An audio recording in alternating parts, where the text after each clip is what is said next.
Assalamualaikum warahmatullahi wabarakatuh. A'udzu billahi bismillah alhamdulillah wassalatu wassalamu ala rasulillah Muhammad ibn Abdillah wa ala alihi wa sahbihi wa mawalah. La hawla wa la quwwata illa billah. Rabbi shrah li sadri wa yassir li amri wa hlul 'uqdatam min lisani yafqahu qawli, amma ba'du. Bapak dan Ibu jamaah yang berbahagia, alhamdulillahirabbil alamin. Pada kesempatan pagi hari ini Allah Subhanahu wa taala kembali memberi kita nikmat karunia berupa kesehatan dan kesempatan yang dengannya Allah memberi kita kemampuan, Allah memberi kita kekuatan untuk dapat hadir di masjid ini melaksanakan sholat subuh berjamaah dan dilanjutkan dengan kegiatan jihad, ya, ngaji ahad. Tapi memang jihad beneran sih Pak, ya. Jihad beneran, karena memang untuk bisa hadir sholat subuh di masjid lalu dilanjutkan dengan pengajian itu memang butuh perjuangan, gitu ya. Butuh perjuangan yang sangat hebat, gitu ya. Karena tidak mudah, ya. Untuk mendapatkan sesuatu yang berharga itu memang tidak mudah. Makanya kita bisa sholat berjamaah di masjid itu kan mahal.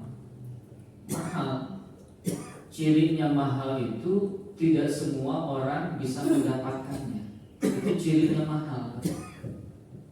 Mobil itu semakin mahal, maka semakin sedikit yang punya. Semakin mahal, maka semakin sedikit orang yang bisa beli. Nah, begitupun sholat berjamaah itu mahal. Apa cirinya mahal? Ya gak semua orang bisa gitu. Gak semua orang mampu. Ya mohon maaf, ini saya cerita di saya aja gitu ya. Saya itu masjid Jami, masjid RW. Penduduk RW saya itu yang kurang lebih ada 600 kakak satu RW, karena ada 10 RT. Jadi kalau hitung-hitungan satu RW itu ya lebih dari 600 laki-laki lah kira-kira seperti itu. Tapi yang sholat berjamaah berapa ya? Bisa dihitung.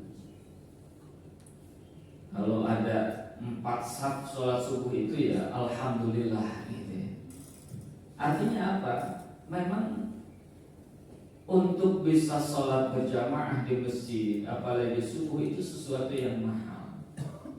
Oleh karenanya maka ketika kita bisa melakukan itu, harus kita sadari sebagai karunia dari Allah Subhanahu wa ta'ala. Dan karena kita menyadari itu adalah karunia, maka hendaklah kita mensyukurinya. Qul bifadlillahi wa birahmatihi fabidzalika falyafrahu, kata Allah. Katakan wahai Muhammad, bifadlillah, atas karunia dari Allah, wa rahmatihi, dan rahmat Allah, fabidzalika falyafrahu, maka atas hal itu hendaklah engkau bergembira. Maka bergembiralah Bapak Ibu ketika Allah memberi kita kemampuan untuk melangkahkan kaki ke masjid. Bergembiralah kita saat Allah memberi kita kemampuan untuk bisa duduk di majelis ilmu. Kenapa? Itu merupakan karunia dan rahmat dari Allah Subhanahu wa ta'ala yang sangat berharga. Bapak dan Ibu jamaah yang dirahmati Allah Subhanahu wa ta'ala, manusia oleh Allah Subhanahu wa ta'ala telah diberikan ukurannya masing-masing, termasuk usia. Setiap orang sudah ada ukuran usianya masing-masing. Sudah ada ketetapan berapa usianya masing-masing. Bahkan jauh sebelum kita dilahirkan, Allah sudah menetapkan itu.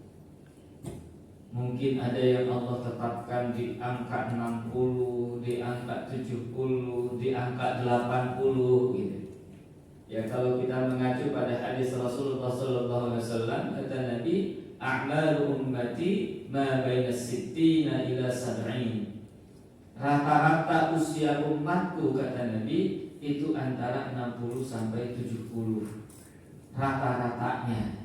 Ada yang kurang, tentu ada yang lebih. Tapi umumnya, kata Nabi, a'malu ummati, rata-rata usia umatku itu ma baina sittin ila sab'in. Artinya 60 sampai 70 tahun ini merupakan usia yang Allah Subhanahu wa taala berikan maksimal.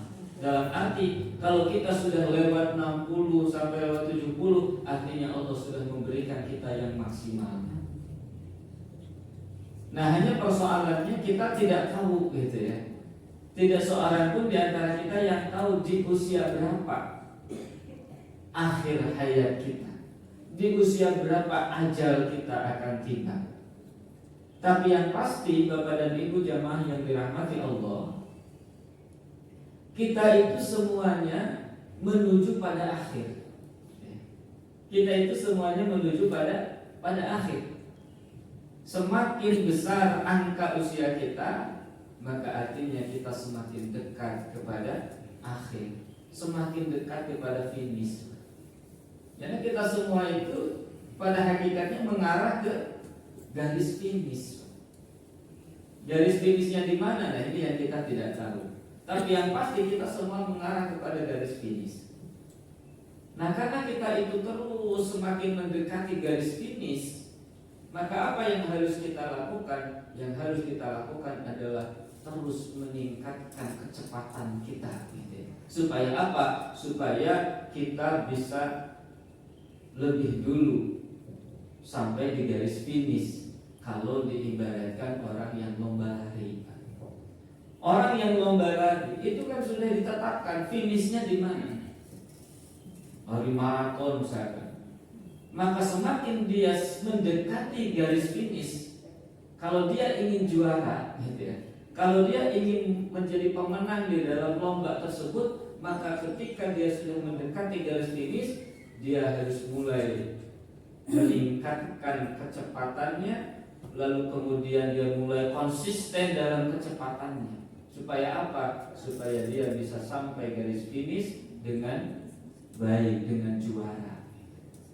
Nah, begitupun kita, Bapak dan Ibu yang dirahmati Allah Subhanahu wa taala. Semakin bertambah angka usia kita, bukan nambah usia sebenarnya, ya. Karena usia itu nggak bertambah. Usia itu sudah tetap, ya, ditetapkan. Yang nambah itu adalah angkanya. Semakin angka usia kita bertambah, dari awalnya 15 jadi 16, jadi 20, jadi 30. Mungkin di antara Bapak Ibu ada yang sudah lebih dari 60, ada yang sudah 70. Maka semakinlah kita mendekati garis finish. Maka apa yang harus kita lakukan ketika kita mendekati garis finish? Yang harus kita lakukan adalah berupaya untuk lebih meningkatkan lagi, untuk lebih menambah apa? Menambah amal kebaikan kita. Agar apa? Agar pada saatnya kita sampai di garis finish, kita tiba di garis finish dalam keadaan baik, kita tiba di garis finish dalam keadaan selamat, dan tentunya harapannya adalah kita menjadi pemenang, kita menjadi juara. Kenapa? Karena apa yang akan kita dapatkan, apa yang akan kita alami nanti di akhirat, itu bergantung pada saat kita garis finish itu dalam keadaan seperti apa. Di dalam sebuah hadis Rasulullah SAW bersabda, "Yub'atsu kullu 'abdin 'ala ma mata 'alaihi." Kata Nabi, "Yub'atsu kullu 'abdin," bahwa setiap hamba itu kelak akan dibangkitkan, yakni pada hari kiamat, 'ala ma mata 'alaihi, dalam keadaan seperti bagaimana saat dia mati. Artinya apa? Keadaan seorang hamba nanti di hari kiamat itu akan sangat ditentukan oleh akhir seseorang itu. akan sangat ditentukan pada saat dia mencapai garis finish. Kalau dia ketika mencapai garis finish itu dalam keadaan baik, atau kita dalam bahasa agama disebut dengan husnul khatimah, maka ketika saat dibangkitkan di hari kiamat, dia pun akan dalam keadaan baik dan dia akan selamat. Sebaliknya, na'udzubillahi min dzalik, ketika seseorang wafat, ketika seseorang mati mencapai garis finish, dia dalam keadaan su'ul khatimah. Na'udzubillah, dia mati dalam keadaan maksiat, dia mati dalam keadaan berlumur dosa, dia mati dalam keadaan kufur, dia mati dalam keadaan syirik. Na'udzubillah, maka dia pun akan dibangkitkan dalam keadaan yang buruk.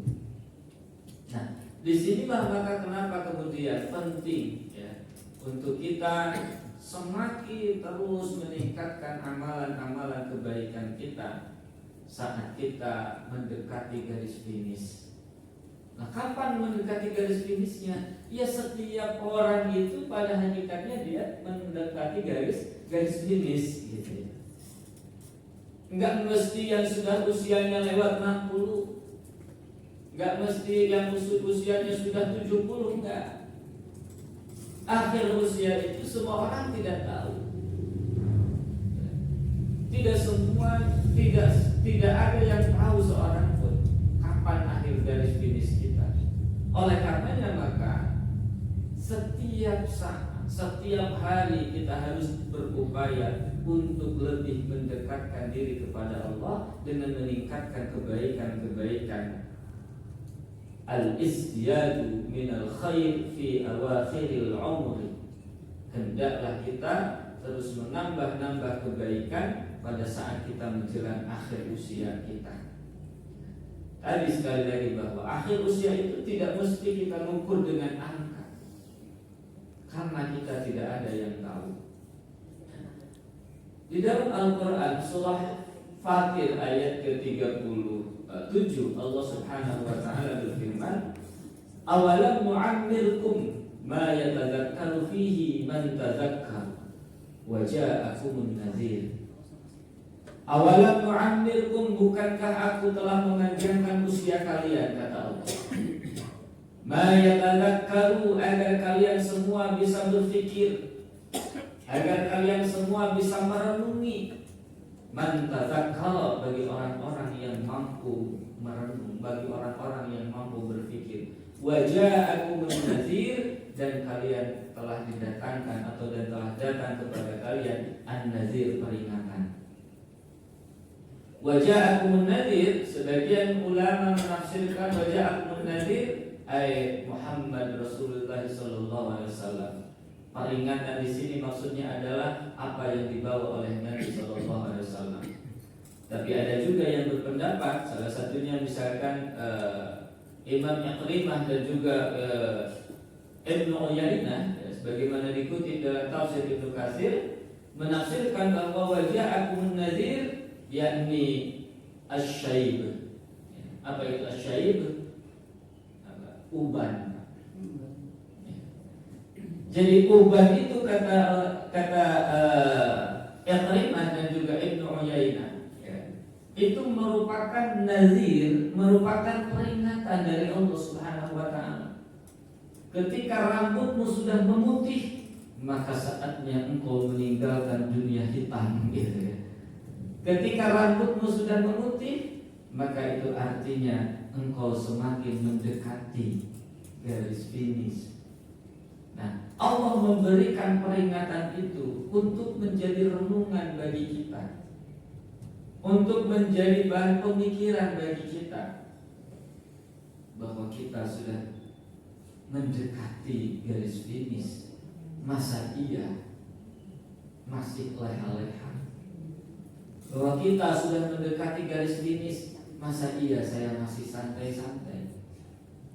Bagaimana mungkin saya jadi pemenang? Bagaimana mungkin saya mendapatkan kemenangan? Bagaimana mungkin saya menjadi juara kalau saya santai-santai saja? Maka saya harus meningkatkan amal kebaikan saya, supaya pada saatnya sampai di garis finish, saya bisa menjadi pemenang, saya bisa menjadi juara. Nah itulah peringatan dari Allah Subhanahu wa ta'ala. Kata Allah, bukankah aku telah panjangkan umurmu? Allah memberimu umur sampai 60, Allah memberimu umur sampai 70, Allah memberimu umur sampai 80. Dan Allah pun sudah mendatangkan peringatan kepadamu. Kenapa kamu tidak memanfaatkan itu? Kenapa kamu tetap leha-leha, tidak menjadikan peringatan dari Allah Subhanahu wa ta'ala itu untuk menjadi pengingat bagimu meningkatkan amal? Baru kemudian ketika kita tiba di garis finish dan ternyata kita kalah, dan ternyata kita tidak menjadi pemenang, bahkan kita menjadi yang terakhir, barulah kita merasakan penyesalan. Hatta idza jaa ahadahumul maut qala rabbi irji'un. Hingga tak kala datang kepada seseorang dari kalian kematian, qala, barulah dia berkata, rabbi irji'un, ya Allah kembalikan aku ke dunia. La'alli a'malu salihan fima taraktu, aku ingin beramal soleh. Bisa gak diulang lombanya, saya mau lari lebih cepat lagi gitu. Kata juri, enggak bisa, enggak selesai lombanya. Kita meronta-ronta kepada Allah, rabbi irji'un, ya Allah kembalikan aku ke dunia, aku ingin sholat berjamaah di masjid. Ya Allah kembalikan aku ke dunia, aku ingin baca Quran. Ya Allah kembalikan aku ke dunia, aku ingin sedekah. Ya Allah kembalikan aku ke dunia, aku ingin rajin datang ke majelis ilmu. Fima taraktu, semua amal-amal yang aku tinggalkan dulu, aku ingin melakukannya. Kembalikan aku ke dunia ya Allah, barang sesaat saja. Apa jawaban dari Allah? Kalla innaha kalimatun huwa qailuha. Sama sekali tidak.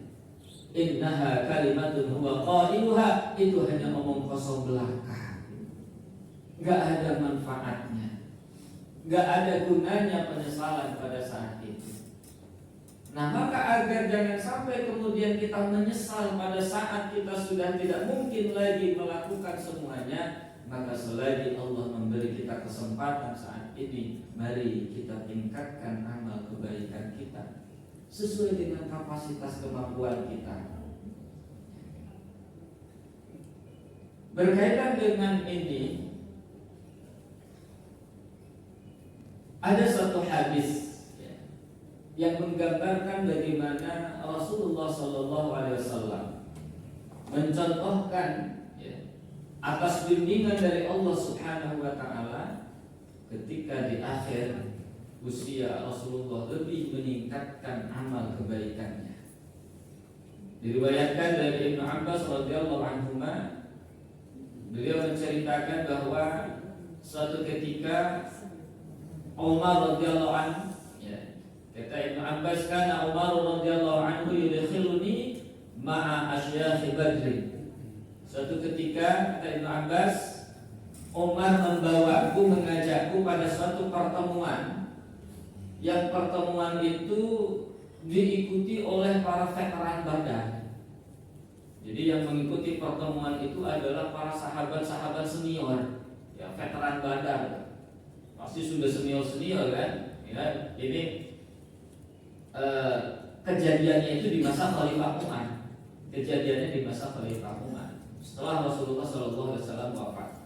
Nah, dalam pertemuan yang diikuti oleh sahabat-sahabat senior, sahabat Umar itu mengajak seorang anak muda yang bernama Ibnu Abbas.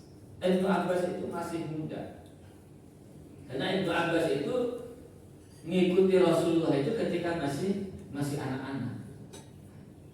Maka kemudian kata Ibnu Abbas, fakana ba'duhum wajada fi nafsihi lam yadkhul hadha ma'ana wa lana abna'un mithlu. Kata Ibnu Abbas, terlihat dari raut muka orang-orang yang hadir itu tidak senang gitu. Ya. Kenapa? Lalu kemudian mereka bertanya kepada Umar, lima yadkhul hadha ma'ana? Hei Umar, untuk apa engkau membawa anak ini? Walana abna'un mithlu, Padahal kita juga punya kok anak-anak yang seusia dia, kita nggak ajak dia. Karena mungkin merasa ini pertemuan senior gitu, pertemuan sahabat senior. Kenapa bawa anak-anak? Kenapa bawa anak muda? Kira-kira begitu. Nah, maka kemudian kata Umar, ya, innahu min haitsu alimtum. Ya, sesungguhnya dia adalah seseorang yang akan mengajarkan sesuatu kepada kalian. Jadi memang ya pelajarannya bahwa ilmu itu bisa kita terima dari siapapun, bahkan mungkin dari orang yang lebih muda dari kita sekalipun usianya. Nah lalu kemudian fada'ani dzata yaumin fa'adkhalani ma'ahum. Ya, Umar mengajak sahabat Ibnu Abbas, lalu kemudian Umar bertanya kepada semua yang hadir dalam musyawarah itu. Kata Umar, "Fama ra'aitu annahu da'ani yawma idzin illa liyuriyahum." Faqala, "Ma taquluna fi qaulillahi ta'ala idza jaa'a nasrullahi wal fath."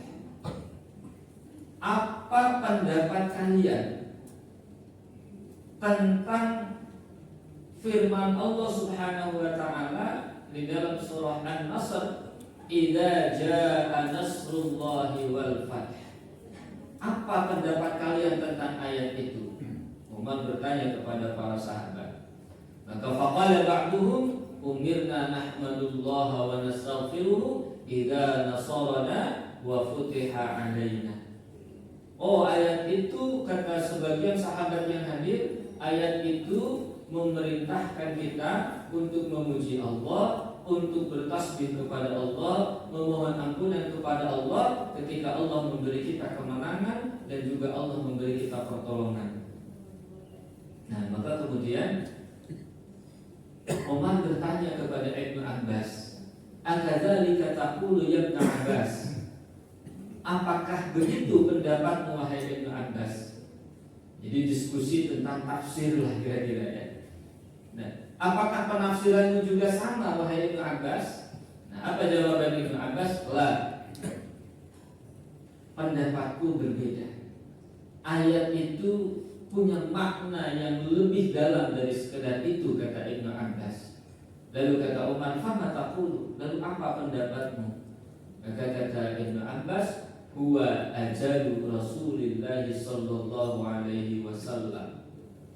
Sesungguhnya kata Ibnu Abbas, surah tersebut turun sebagai pemberitahuan, sebagai informasi dari Allah Subhanahu wa taala akan telah datangnya ajal Rasulullah sallallahu alaihi wasallam. Jadi kata Ibnu Abbas, surah An-Nasr itu turun sebagai pemberitahuan dari Allah, sebagai informasi dari Allah bahwa ajal Nabi itu sudah dekat.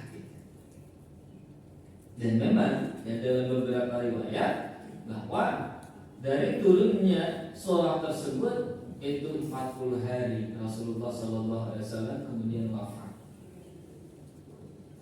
Makanya menurut para ulama, surah yang terakhir turun itu adalah surah An-Nasr. Adapun ayat yang berkaitan dengan syariat yang terakhir turun adalah surah Al-Maidah, "Al-yawma akmaltu lakum dinakum wa atmamtu 'alaikum ni'mati wa raditu lakumul Islam dinan." Itu adalah ayat syariat yang terakhir turun. Setelah ayat tersebut tidak ada lagi ayat-ayat yang turun yang berkaitan dengan hukum syariat. Selesai syariat Islam, selesai syariat agama. Nah, adapun surah An-Nasr itu adalah surah yang terakhir turun, memberitahukan kepada Nabi, "Idza jaa nasrullahi wal fath wa ra'aitan nasa yadkhuluna fi dinillahi afwaja fasabbih bihamdi rabbika wastaghfirhu innahu kana tawwaba." Tugasmu sudah selesai, kira-kira begitulah.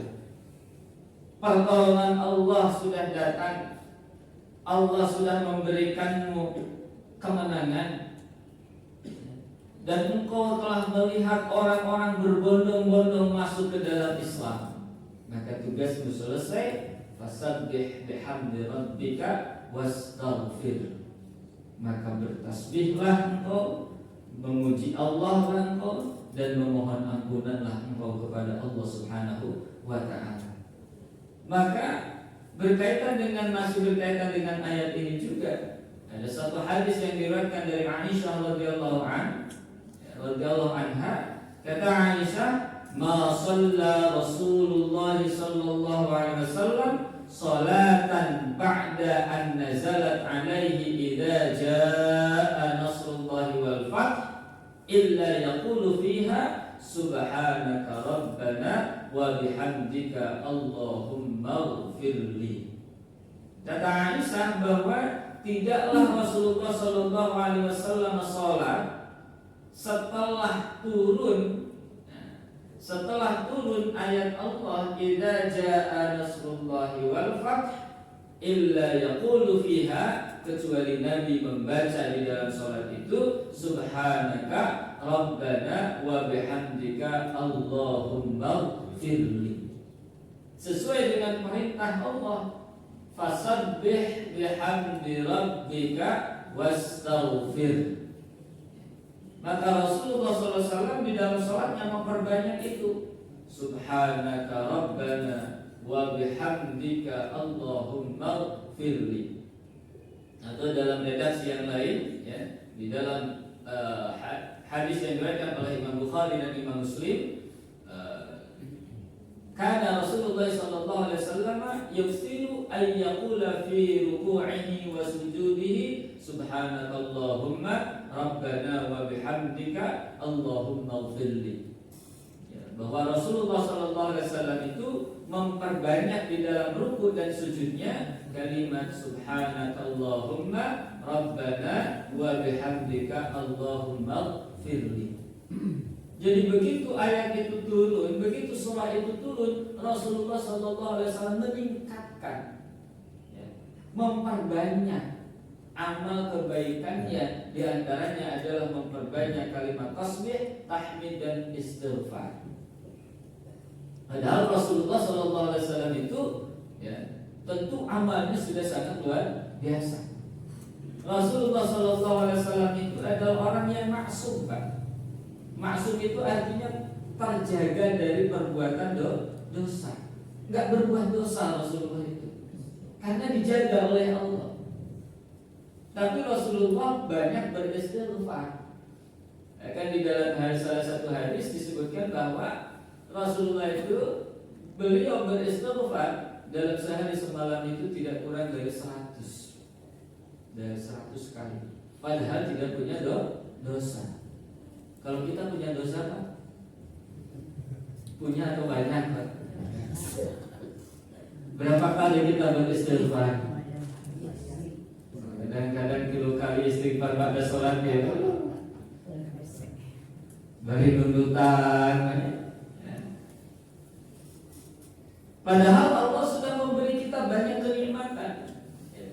Rasulullah diingatkan oleh Allah, idza jaa nasrullahi wal fath, telah datang kepadamu pertolongan, telah datang kepadamu kemenangan.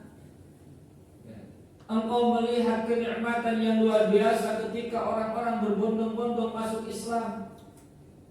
Maka dengan itu fasabbih bihamdi rabbika wastaghfir. Begitupun kita, Bapak Ibu rahimakumullah.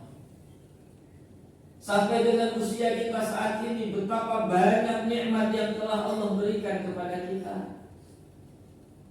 Betapa banyak kebahagiaan yang sudah Allah berikan kepada kita. Ibu, sampai usia ibu saat ini, kira-kira ibu lebih banyak bahagianya atau lebih banyak menderitanya? Lebih banyak bahagianya. Ngan anu sok DM teh kasusahan unggul. Padahal kita itu sebenarnya hidup itu lebih banyak senangnya daripada susahnya. Cuman yang sering kali kita ingat itu pas susah. Betul gak, Bu? Ibu lebih banyak sehat, lebih banyak sakit? Lebih banyak sehat. Tapi anu sok di emote pas menuju ke damai. Perasaan teh Perasaan kalau dikasih sakit seminggu itu perasaan itu waduh gitu ya, seakan-akan hidup kita itu sakit selamanya. Kita lupa bahwa sesungguhnya sehat itu lebih banyak Allah berikan kepada kita. Allah telah memberi kita segala hal yang kita harapkan. Apa yang ibu inginkan, apa yang ibu cita-citakan, apa yang bapak harapkan, apa yang bapak cita-citakan, mungkin semuanya sudah tercapai. Karir bapak sudah sampai apa yang diharapkan. Dari siapa itu? Atas pertolongan Allah Subhanahu wa ta'ala. Semua itu adalah pertolongan Allah. Bapak bisa mencapai karir yang diinginkan, bahkan mungkin bapak sampai menyelesaikan tugas dengan baik.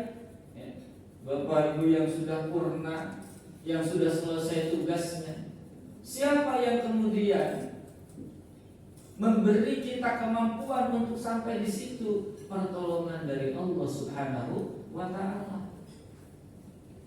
Maka kita harus menyadari semua atas pertolongan Allah. Fasabbih bihamdi rabbika wastaghfirhu. Tingkatkan, perbanyak lagi tasbih kita, perbanyak lagi tahmid kita, perbanyak lagi istighfar kita. Jangan sampai kemudian kita menjadi hamba-hamba Allah yang ingkar, yang kufur terhadap nikmatnya. Kita lupa bahwa pencapaian-pencapaian yang kita dapatkan itu adalah pertolongan dari Allah Subhanahu wa ta'ala. Nah, oleh karena itulah Bapak dan Ibu jamaah yang dirahmati Allah Subhanahu wa ta'ala, maka hendaklah kita terus berupaya untuk meningkatkan kebaikan-kebaikan kita, meningkatkan amal kita, terutama ketika kita sudah di akhir-akhir usia. Memang sebagian ulama berpandangan bahwa akhir usia itu setelah 40 tahun. Ini misalkan sebagaimana di dalam Quran surah Al-Ahqaf ayat ke-15 Allah berfirman, hatta idza balagha asyuddahu wa balagha 40 sanah. Hatta idza balagha asyuddahu, sehingga tatkala datang kepada mereka, tatkala sampai mereka, hatta idza balagha asyuddahu, maka tatkala mereka sampai pada usia puncak gitu ya. Asyuddah, jadi puncak kekuatan gitu ya. Puncak kekuatan manusia itu yakni wa balagha 40 sanah, dan dia sudah sampai di usia 40. Makanya memang seringkali kita mendengar bahwa usia 40 itu adalah usia penentu ya. Usia penentu, nah, usia puncak kan. Karena kan manusia itu kan kurvanya itu dari bawah naik, maka kemudian akan turun lagi ya. Min dha'fin summa ba'da dha'fin quwwatan summa ba'da quwwatin dha'fan. Kan manusia itu seperti itu. Manusia itu asalnya lemah, setelah lemah kemudian terus beranjak menjadi kuat sampai pada puncak kekuatannya. Maka setelah itu summa ba'da quwwatin dha'fan, manusia akan mulai sedikit demi sedikit melemah kembali. Secara fisik pun demikian. Fisik misalkan dari kita dilahirkan kita tidak bisa apa-apa, terus beranjak mulai bisa jalan, bisa dan sebagainya sampailah pada puncaknya. Maka setelah itu mulai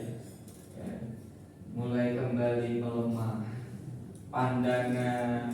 Ketika kita lahir, ketika manusia dilahirkan, pandangannya belum bisa melihat, mulai melihat dengan masih kabur, masih lamur dan sebagainya. Begitupun pendengaran.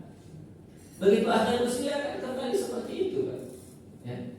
Kembali seperti itu, pandangan juga kembali kabur gitu kan. Pendengaran juga kembali dan seterusnya. Begitupun fisik kita. Nah, maka hatta idza balagha asyuddahu wa balagha 40 sanah qala rabbi auzi'ni. Allah memberikan doa, Allah mengajarkan kita doa. Kalau kita sudah usia di 40, maka berdoalah rabbi auzi'ni an ashkura ni'mataka allati an'amta 'alayya wa 'ala walidayya wa an a'mala salihan tardahu wa aslih li fi dhurriyyati inni tubtu ilaika wa inni minal muslimin. Surah Al-Ahqaf ayat 15. Rabbi auzi'ni an ashkura, Rabbi auzi'ni an ashkura.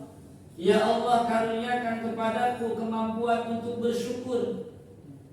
Ni'mataka, atas nikmat yang Kau berikan, allati an'amta 'alayya wa 'ala walidayya. Di situ ada pelajaran yang untuk kita. Kita mohon kepada Allah, ya Allah, beri aku kemampuan untuk bersyukur atas nikmat-nikmat yang telah Engkau berikan kepadaku dan juga kepada kedua orang tuaku. Meskipun kita sudah tua, ingat kita itu tetap seorang anak. Maka meskipun kita sudah tua, menjadi orang tua, bahkan tetap kita itu harus ingat bahwa kita juga punya orang tua. Mohon maaf, bahkan bapak meskipun sudah menjadi kakek, tetap bapak itu adalah anak dari orang tua kita, yang tetap punya kewajiban untuk berbakti kepada mereka. Wa an a'mala salihan tardahu wa aslih li. Dan di situ juga Allah memperingatkan kita juga punya tanggung jawab. Tanggung jawabnya apa? Wa aslih li fi dzurriyyati. Maka kita berdoa kepada Allah itu bukan saja kita minta dibaguskan amal kita. Wa an a'mala salihan tardahu wa aslih li fi dzurriyyati. Dan ya Allah, baikkanlah keturunan-keturunanku. Berarti di situ Pak Bu, kita itu punya tanggung jawab ke atas dan ke bawah. Kita punya kewajiban untuk berbakti kepada kedua orang tua kita. Kalau orang tua kita sudah tidak ada, berarti kewajiban berbaktinya adalah dengan kita terus mendoakan mereka. Tapi di sisi yang lain, kita juga punya tanggung jawab atas keturunan kita, memastikan keturunan kita menjadi keturunan-keturunan yang baik, memastikan keturunan yang lahir di belakang kita menjadi keturunan-keturunan yang saleh dan salihah. Wa aslih li fi dzurriyyati inni tubtu ilaika. Sungguh aku bertobat kepadamu. Artinya di situ kita harus mulai menyadari kita sudah menjelang akhir, maka hendaklah kita bertobat kepada Allah Subhanahu wa ta'ala. Kenapa kita harus bertobat? Karena tentu tadi, satu, Allah sudah memberi kita banyak kenikmatan, berbagai keberhasilan telah kita dapatkan. Tapi kita sadar dalam mencapai keberhasilan itu ada kalanya mungkin kita menyakiti orang lain. Mungkin kita juga melakukan sesuatu yang tidak seharusnya kita lakukan, yang tidak diridhoi oleh Allah Subhanahu wa ta'ala. Maka kita bersyukur dengan bertasbih dan bertahmid, dan kemudian kita memohon ampunan kepada Allah atas berbagai kelalaian, berbagai kekhilafan, berbagai kekeliruan yang kita lakukan di hari-hari kebelakang. Wastaghfirhu, dan beristighfarlah engkau kepadanya, memohon ampunanlah engkau kepada Allah Subhanahu wa ta'ala. Innahu kana tawwaba, sesungguhnya Allah itu zat yang maha menerima taubat. Bapak dan Ibu jamaah yang dirahmati Allah Subhanahu wa ta'ala, itulah yang dapat saya sampaikan. Intinya adalah mari kita terus berupaya untuk meningkatkan amal kebaikan kita, terus kita meningkatkan amal saleh kita sesuai dengan kapasitas dan kemampuan kita. Allah memberi kita limpahan rezeki, maka beramallah dengan rezeki yang Allah titipkan kepada kita. Allah memberi kita ilmu, maka beramallah dengan ilmu yang Allah berikan kepada kita. Allah memberi kita kemampuan fisik, maka beramalah dengan fisik yang kuat yang Allah berikan kepada kita. Semoga kita semua bisa sampai di akhir usia kita dalam keadaan baik atau husnul khatimah. Namun sebelum saya tutup, barangkali ada yang perlu ditanyakan atau mungkin ada yang mau menambahkan atau ada yang perlu didiskusikan, mangga saya persilahkan kalau ada.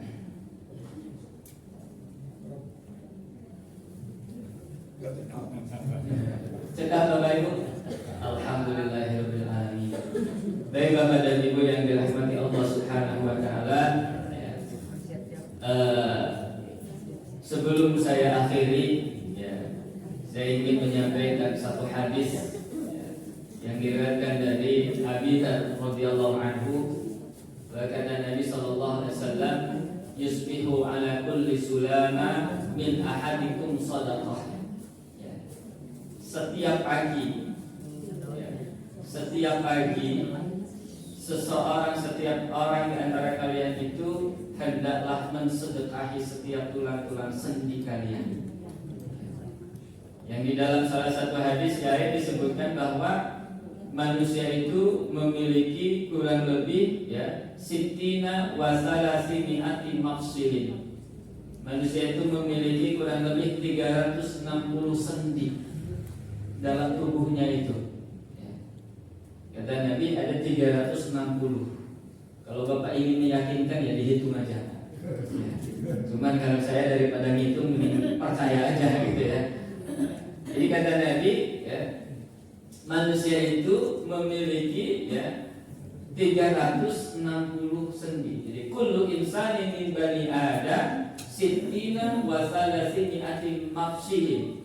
Kata Nabi bahwa setiap orang, setiap manusia itu Allah ciptakan untuknya 360 sendi.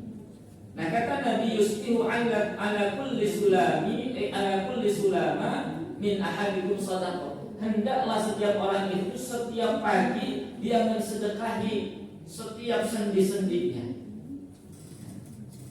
Maka kata Nabi, bagaimana cara mensedekahinya? Fa kullu tasbihatin shadaqatun wa kullu tahmidatin shadaqatun wa kullu tahlilatin shadaqatun wa kullu takbiratin shadaqatun wa amrin bil ma'rufi wa shadaqatin wa nahyin 'anil munkari shadaqatin wa yudsi'u min dzalik rak'atani yarka'uhuma minad duha. Kata Nabi, setiap kali kita bertasbih itu adalah sedekah. Bertahmid itu adalah sedekah. Bertakbir itu adalah sedekah. Tahlil itu adalah sedekah. Amar ma'ruf, mengajak orang berbuat kebaikan juga itu adalah sedekah. Mencegah orang dari berbuat keburukan juga adalah sedekah. Dan yang luar biasa, Nabi sallallahu alaihi wasallam tahu kan, umatnya itu banyak yang malas, umatnya itu banyak mukedul, Pak. Maka kata Nabi, wa yujzi'u min dzalika rak'atani yarka'uhuma minad duha. Dan dapat mencukupi semua itu dengan apa? Rak'atani yarka'uhuma minad duha, dengan salat 2 rakaat yang dilakukan di waktu duha. Jadi ada yang paket hemat, ini paket hemat, tapi paten gitu ya. Nah apa? Rak'atani yarka'uhuma minad duha. Usahakan sholat duha 2 rakaat, jangan ditinggalkan. Untuk apa? Untuk mencukupi kebutuhan sedekah setiap sendi-sendi yang ada di dalam tubuh kita. Nah itulah Bapak dan Ibu jamaah yang dirahmati Allah Subhanahu wa taala. Semoga apa yang saya sampaikan ada manfaatnya, dan jika ada kekeliruan, kekhilafan, semoga Allah Subhanahu wa taala mengampuni. Demikian mari kita akhiri dengan ucapan hamdalah dan doa kifaratul majlis. Alhamdulillahirabbil alamin. Subhanakallahumma wa bihamdika asyhadu an la ilaha illa anta astaghfiruka wa atubu ilaik. Hadanallahu wa iyyakum ajma'in wal 'afwu minkum. Wassalamualaikum warahmatullahi wabarakatuh.